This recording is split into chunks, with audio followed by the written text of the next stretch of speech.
Mga kababayan, Assalamualaikum warahmatullahi wabarakatuh. Madayaw ug maayong adlaw kaninyong tanan. Magandang araw sa inyong lahat. Ang patuloy na pagtaas ng presyo ng mga bilihin ay isang mabigat na dagok sa hangarin nating magkaroon ng mapayapa at masaganang buhay para sa bawat pamilyang Pilipino. Hindi normal ang ating pinagdaraanan. Ito ay epekto ng mga krisis sa labas ng ating bansa, kabilang ang digmaan sa gitnang silangan na direktang nakakaapekto sa presyo ng pagkain, langis at iba pang pangunahing pangangailangan.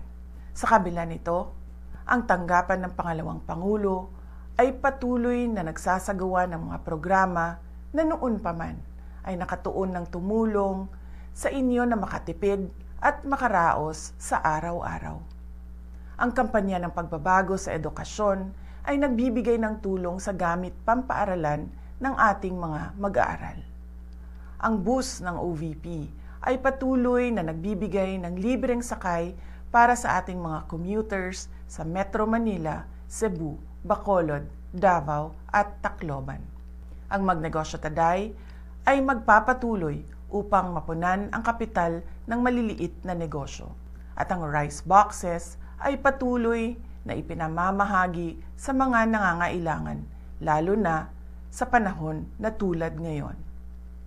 Kasabay nito, nagpapatupad din kami ng mga cost-cutting measures sa loob ng aming tanggapan upang matiyak na mas maraming pondo ang mapupunta sa direktang tulong sa taong bayan. Hindi na itutuloy ng OVP ang pasidungog at kasarilayan sa buwan ng Hunyo.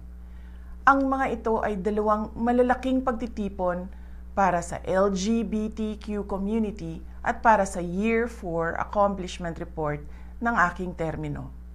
Sa halip ay nakalaan sanang pondo para sa mga nasabing aktibidad ay idadagdag na lamang sa budget ng RICE project.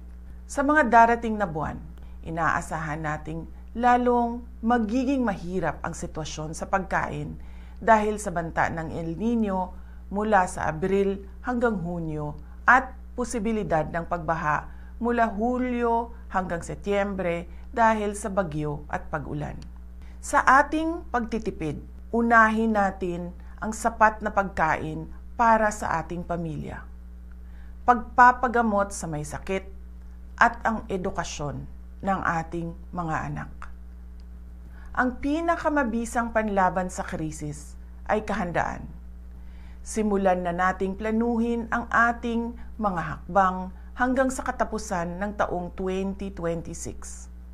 Kasama na ang pagharap sa posibleng pagkawala ng trabaho, patuloy na pagtaas ng presyo ng pagkain, at risk reduction measures laban sa epekto ng matinding init at mga pagbaha sa ating kabuhayan.